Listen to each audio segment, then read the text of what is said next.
Aqui no Fala Cidade, sejam bem-vindos. O telefone liberado 3261-6465. Você pode ligar também e pode deixar a sua mensagem. Pode fazer uma pergunta aqui ao professor Wesley. Está aqui para responder os questionamentos relacionados aí à questão da Covid-19 no nosso município. Eu estou recebendo aqui a mensagem de um ouvinte dizendo: bom dia, Wagner e Eudo. Todas as festas comemorativas foram suspensas, mas a política não parece que todos estão imunes à Covid-19. A Lagoa estava uma verdadeira aberração, não importa quantos morram.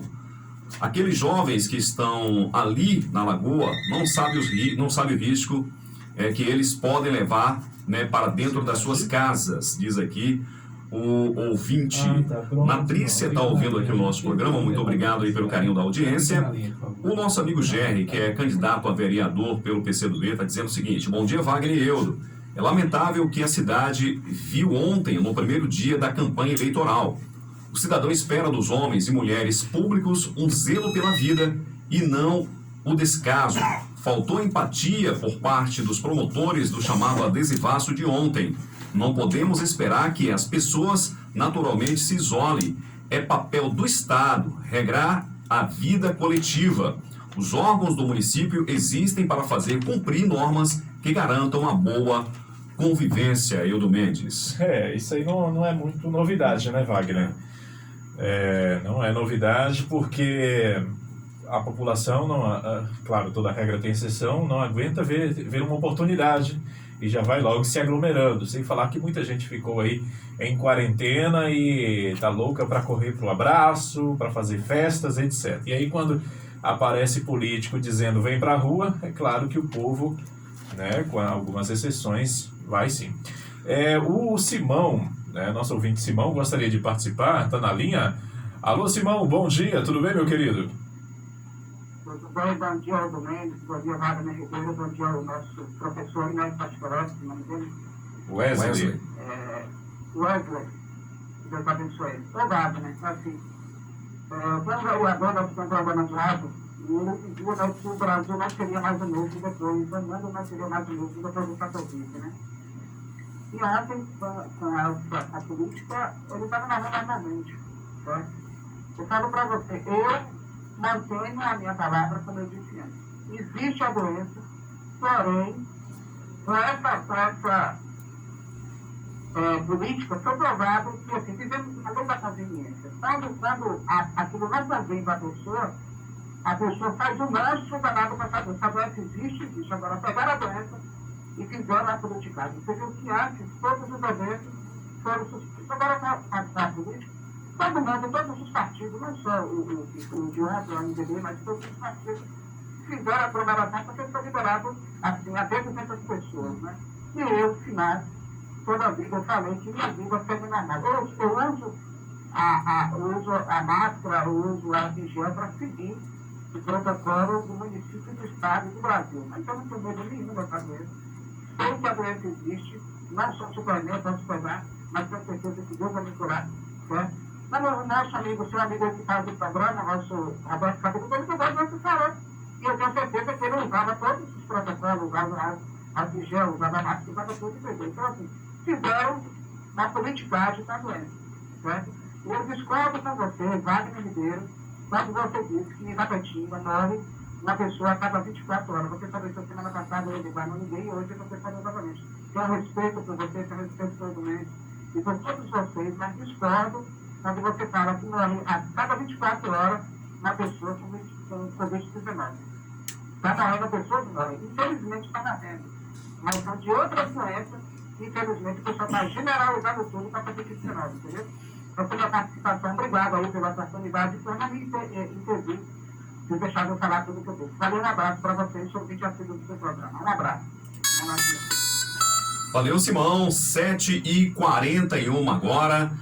Simão, se uma pessoa morre na sexta-feira, se uma pessoa morre no sábado e no domingo, se não é em 24 horas, eu não sei o que é 24 horas, então, para o nosso amigo Simão. Mas, enfim, vale a sua participação, Simão. Muito obrigado aí, né, por você ter feito a sua intervenção. O ouvinte pode ligar 3261-6465 e o WhatsApp é 8105-1672, 8105-1672. Lembrando que a gente está falando de aglomeração, né? O cidadão que acorda cedo, vai para o seu trabalho, vai resolver problemas, vai pagar as suas contas, parabéns para ele, né? Se não tem ninguém para fazer isso, ele vai e faz. Então é o caso do Simão, cidadão trabalhador, né, que não pode parar por causa da Covid. Concordo plenamente quando ele fala que politizaram a Covid-19. Infelizmente, no Brasil se politiza tudo, né?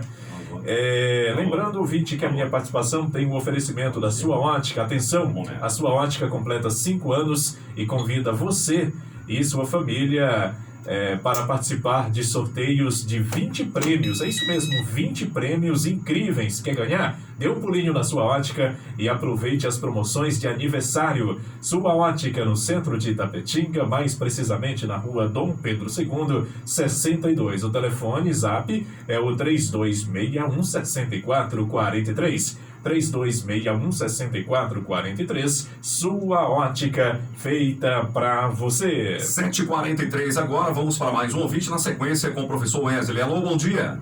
Bom dia, Wagner. Bom dia. Bom dia. Bom dia. Bom dia. Wagner, é o seguinte, você está falando da Covid-19 da Lagoa, né? Em geral, da Lagoa, né? Mas ficou a Lagoa. Agora, eu quero dizer o seguinte, por que a política, estou falando da política, e vem comício, vem carreata, vem tumulto de gente, e aí? Era para ter política agora com esse Covid-19, esse vírus que estão aí no mundo e no Brasil inteiro? Aí não tem como. Aí não tem lagoa, não tem como aí, porque vai ter comício, vai ter carreata, vai ter amiguinhos das praias, tudo que é canto da cidade aí, gente igual formiga, um para outro para cá. Não tem como não, isso aí não tem, só Deus. Só Deus. Ok, meu irmão. Não tem presidente, não tem prefeito, não tem governador, não tem nada. Aí só a mão de Jesus. O povo não quer cooperar. O povo tudo na birita ou na bebedeira. Ah, mas pelo menos aqui não tem futebol, não tem bar, não tem bebida alcoólica pra estar ali, os meninos ficam brincando de bola ali. Mas pior a política que vai vir aí, que já tá chegando aí. Quem é que vai resguardar como se diz, o regulamento? Isso, fiscalização, né, irmão? Então, Isso. Bom, Bom, não era nem para ter política. Não era para, do jeito que está aí, não era para ter política. Mas cadê? correto, meu irmão. Os governadores, os governadores, os mandantes, é o primeiro a fazer política, eu quero ver. Não tem jeito, não. Não tem como. Tá bom, meu irmão. Muito obrigado aí pela sua fala, hein? Valeu, meu irmão. Valeu. Beleza, então. Tá aí, essa é a fala do ouvinte. Como diz aqui o candidato a vereador GR, o Estado e o município são os órgãos regularizadores dessa questão, dessa fiscalização efetiva. Mas vamos aqui agora com o professor Wesley. Professor, no começo eu tenho, inclusive, alguns dados, alguns números a passar à nossa comunidade. No começo dessa pandemia aqui no nosso município, houve algumas medidas de proteção, as pessoas, o município tomou algumas providências em questão de barreira sanitária, colocou alguns tonéis na rua para a pessoa lavar a mão, aquela questão toda. Mas só que na sequência, o prefeito disse: olha, nós somos referência, nós somos modelo para o mundo. O senhor acha que com essa fala as pessoas tiveram um relaxamento lá no começo da pandemia? Você acha que se não fosse essa fala do gestor, a gente estaria com esse número hoje, professor? Eu quero concordar com esse segundo ouvinte que falou sobre a questão da politização. Isso aí foi em diversos níveis, nos diversos entes federados, e até entre os poderes, Você vê juízes politizando em suas decisões, parlamentares e os próprios gestores do executivo, quando dão sinais trocados, uns trazem informações validadas cientificamente, outros partem para o apelo popular, porque é difícil ficar em casa, é difícil você ver o seu negócio definhando as contas do seu negócio. Então, colocar essa oposição de ideias, no final, acaba levando com que a população queira ir para a rua, queira se colocar em perigo, mas com esse âmbito, com esse viés de salvar a economia. Outra coisa também que é necessário dizer, agora de acordo com também sobre o ouvinte Simão, eu queria alertar ele o seguinte: quando chega uma doença nova, repentina, a gente demora um certo tempo para conseguir compreender o funcionamento dela, se adaptar. A gente vê, a OMS colocou umas coisas, outra depois volta atrás, coloca outras coisas, mas porque a doença é inclusive dinâmica e ocorrem mutações, centenas de mutações com esse vírus, aqui no Brasil várias mutações, e nós estamos tentando compreender o funcionamento. Mas o que sabemos é que a Covid é uma doença sistêmica, ou seja, é uma doença que afeta o aparelho respiratório, que afeta o pulmão, mas também pode afetar o cérebro, o coração, o fígado. E aí, mais uma vez, né, essas contra-informações muitas vezes levam a não sei o que, o hospital está ganhando não sei quantos mil por cada morto, não sei o que, todo mundo que morre é registrado como tem Covid. essas informações, é verdade. Não, é porque a questão dessa doença sistêmica. E assim, eu pretendo aqui agora trazer alguns dados que não tem nada de politização. Correto. São dados baseados em estatística, são dados reunidos inclusive a partir do que foi divulgado pela Prefeitura Municipal e dados compilados, né, pelo professor doutor da UESB, Leonardo Krause. Que inclusive fazia parte do gabinete de crise, é isso? É ele? Assim, a UESB lutou muito para participar do gabinete de crise. Certo, eu lembro disso, é verdade. Fez um movimento forte para participar. Inclusive foi crítica da imprensa em relação a isso, porque não tinha uma pessoa especializada, um médico, um infectologista que fazia parte desse gabinete de crise, professor. Infelizmente, eu acho que até hoje ainda não tem. Mas o que a UESB, o Conselho de Campos de Itapetinga, ele estabeleceu um grupo, destacou um grupo com 6 profissionais, 6 professores, eu faço parte desse grupo também, e elegeu um representante para participar das reuniões do gabinete de crise, o professor Carlos Bernard. E eu sou o suplente, quando ele não poderia ir, a gente ia. Mas já tem meses que não acontece reunião do gabinete de crise, as coisas são decididas pelo WhatsApp e a gente nem sabe há quantas anos essas decisões. Entretanto, há alguns dados que nós podemos destacar. Em relação aos novos casos por semana. Bom, em 19 de setembro, eu vou trazer datas, né, para a gente comparar. Correto. Em 19 de setembro, nós saímos de uma média de 120 a 125 novos casos por semana para algo em torno de 160 novos casos por semana em 25 de setembro. Em relação aos casos ativos, em 19 de setembro, nós evoluímos de aproximadamente 220 casos ativos para o que temos com os dados de 27 de setembro, os mais atuais. E estamos com 280 casos ativos.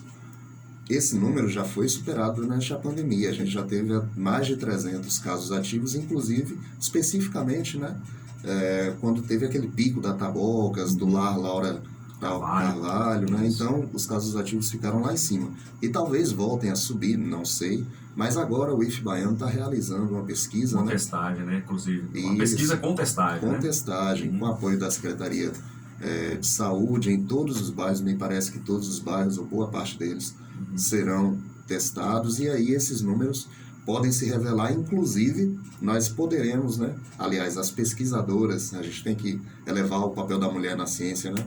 As pesquisadoras do IF Baiano poderão, inclusive, destacar qual é a taxa de subnotificação no município. Então, isso é importante. Então, a soma móvel dos óbitos por semana, quando a gente estabelece uma média desses óbitos. Em 16 de setembro era 0. Nós estávamos vários dias sem óbitos. Agora, em 25 de setembro, nós estávamos com algo de 5,2 óbitos por semana. Desde 24 de setembro, e aí talvez a dúvida, né, do Simão em relação ao que você disse, desde o dia 24 de setembro, todos os dias tem havido ao menos um óbito por Covid aqui no município. E a taxa de letalidade, o quanto a Covid mata no nosso município, até o dia 14 de setembro, estava em 2,6%. 100% das pessoas que pegavam 2,6%. Em Itapetinga, vinham a óbito. Em comparação, Vitória da Conquista, que tem uma população 4 a 5 vezes maior do que Itapetinga, nessa mesma data apresentava 1,9%. Itapetinga é o dobro, Exato, praticamente o dobro. E assim, o mês de agosto, ele foi caracterizado por uma média móvel semanal de novos casos superior a 20 casos por semana. Então, durante o mês de agosto, a gente teve em média 20 casos, chegando a 35 casos. E em 25 de setembro, essa média está em 18 casos. Então, não está tão assim diferente, de 20 para 18.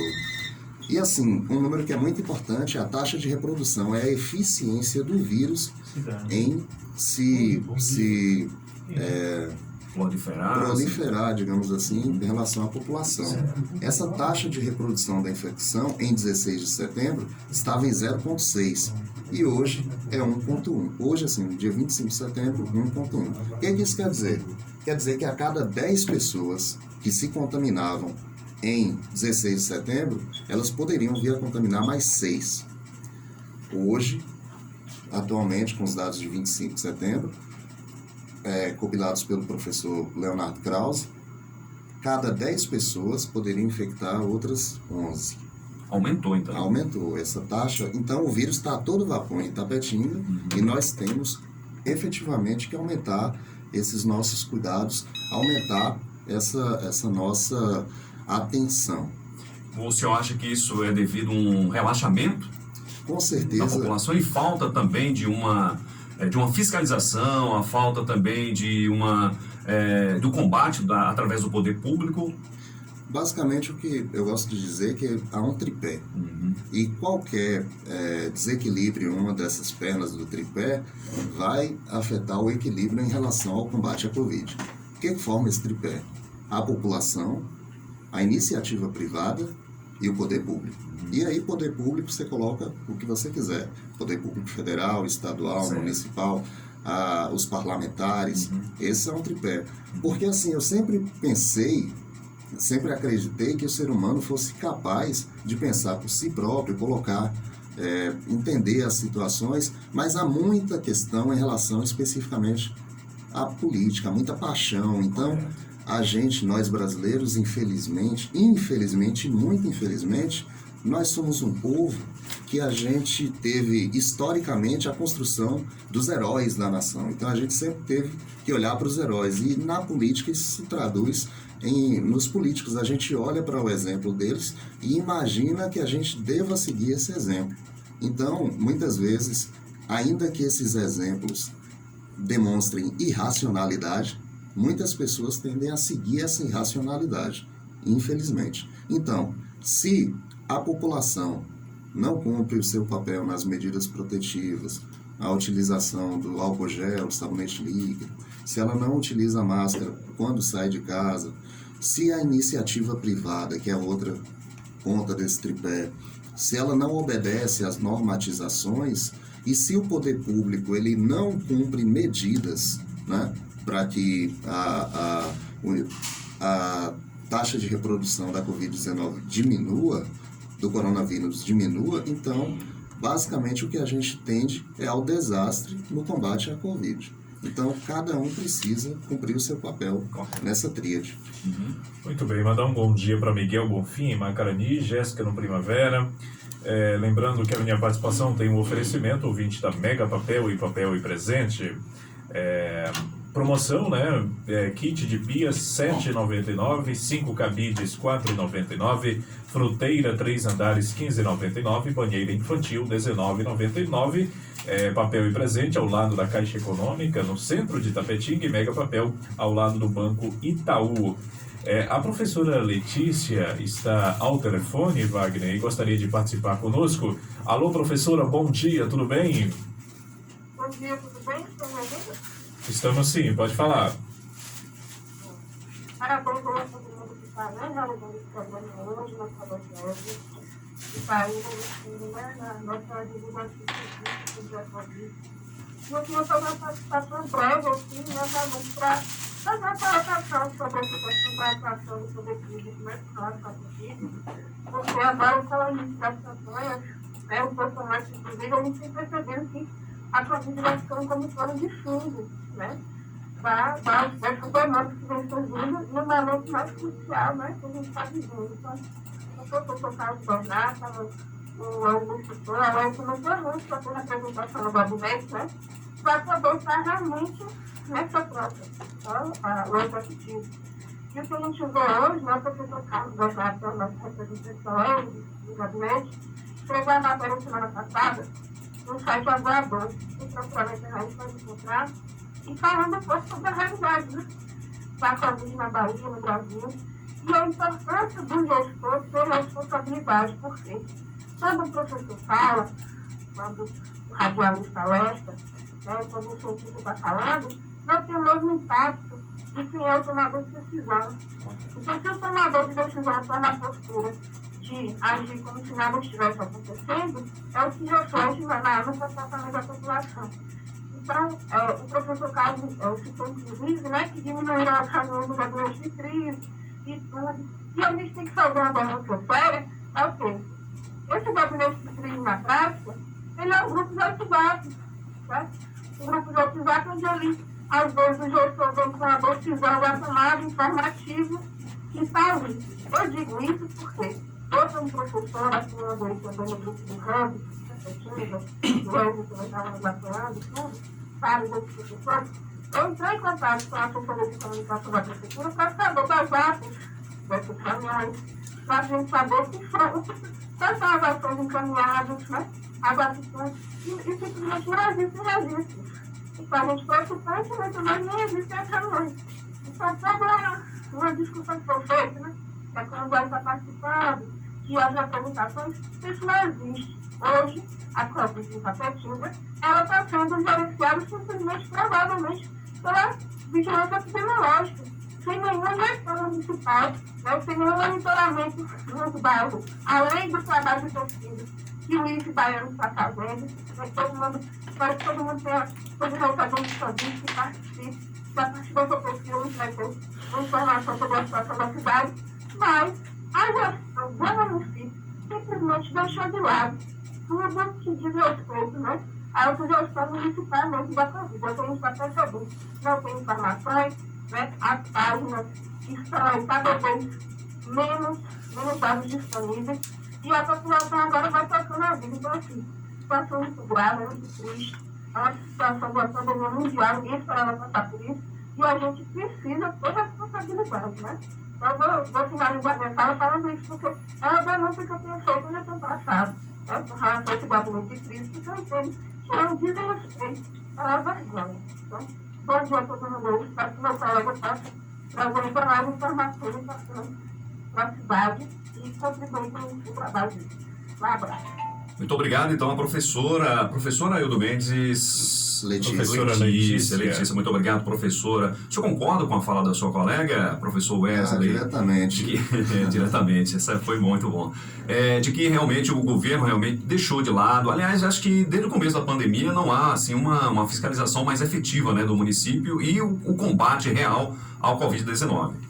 Há uma questão sobre a qual nós refletimos, eu acho que a gente ainda vai precisar de um tempo para refletir, mas é em relação ao que você me perguntou até inicialmente, sobre um vídeo, né, que foi divulgado,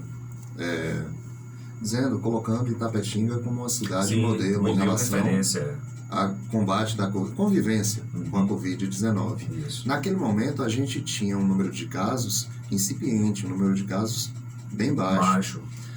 E nós nos questionamos se naquele momento o número de casos ele está associado com essas medidas que estavam sendo implementadas ou com a não interiorização dos casos da Covid. Naquele momento, a taxa, os casos estavam explodindo nos grandes centros, Feira de Santana, Salvador, Itabuna estava começando, Ilhéus, mas ela não tinha se enraizado pelos municípios. Hoje, por exemplo, 417 municípios da Bahia, todos eles têm pelo menos um caso da Covid-19. É um retrato diferente do retrato daquela época. Aqui na nossa região de saúde, né, que considera os 12 municípios aqui mais próximos, todos eles têm registrado casos da Covid-19. Então, não sabemos se foi por conta da das medidas que foram executadas até aquele momento, mas temos certeza de que naquele momento a Covid ainda não tinha interiorizado. E o que nós precisamos, na verdade, é de uma sinalização mais forte em relação ao combate à Covid. Bom, ainda que peças publicitárias sejam feitas e colocadas nas redes sociais, ainda que no Brasil haja mais aparelhos telefônicos, smartphones do que pessoas, ainda assim, nem todas as pessoas vão procurar aquelas informações. Então é preciso que essas informações cheguem nos bairros, através de medidas educativas que cheguem à população e principalmente às classes populares. Você vai nos bairros, muitos deles, na boa parte você não vê as pessoas utilizando as máscaras. Então, essa fiscalização também do comércio local, ela se dá em toda a cidade ou apenas no centro, né? Então, tipo assim, nós na verdade estamos meio que no escuro.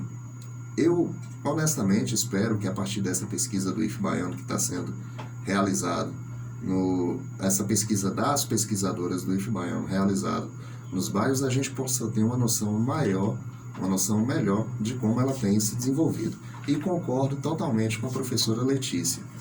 Ainda sobre a questão, Letícia me lembrou sobre o Grupo Hub, você também mencionou, e assim, a gente fala das classes populares, fala da população, porque nós vimos isso.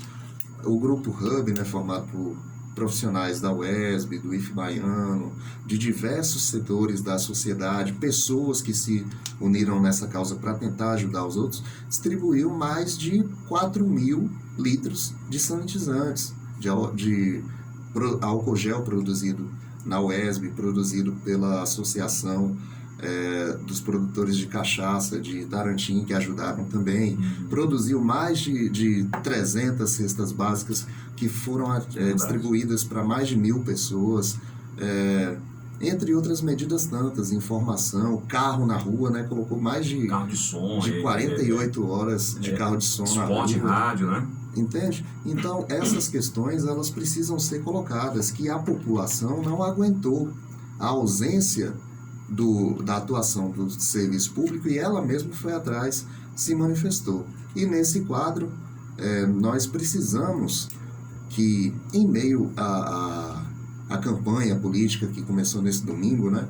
Mas ainda assim, nós precisamos que os políticos se atentem, que eles ainda são prefeitos, ainda são vereadores, que eles ainda são chefes de setores importantes, ainda são comissionados e precisam dar esse exemplo para a população. Professor, já chegando aqui à reta final do nosso programa, eu recebi aqui uma mensagem do ouvinte dizendo o seguinte: qual a leitura que o senhor faz frente aos números de infectados e eventos de aglomeração? E aí eu já emendo uma outra pergunta.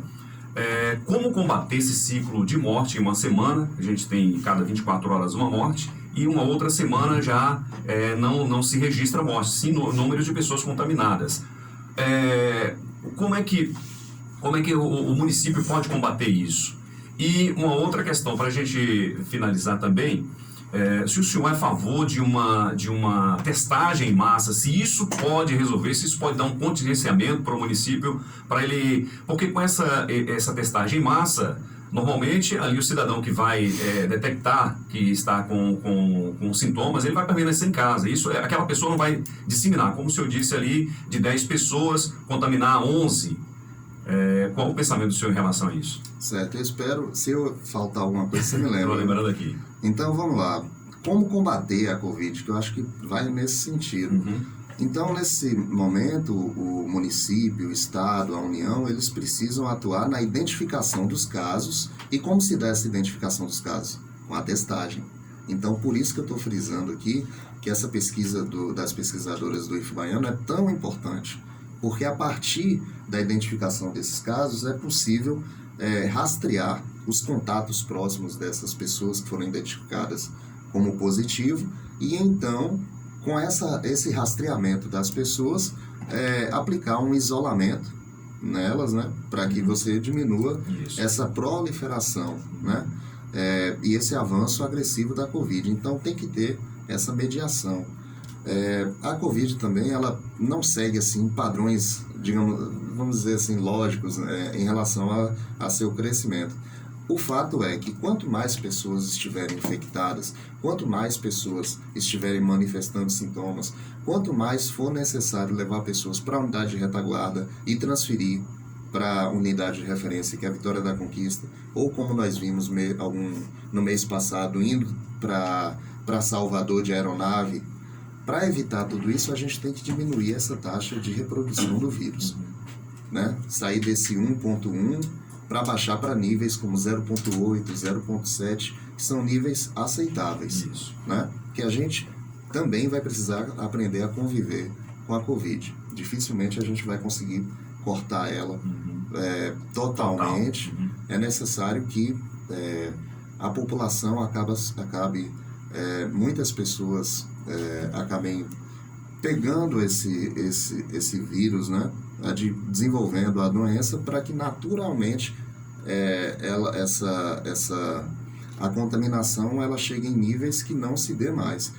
Porém, isso é muito perigoso em relação à Covid, que é o que se chama de imunização de rebanho, ou imunidade por grupo.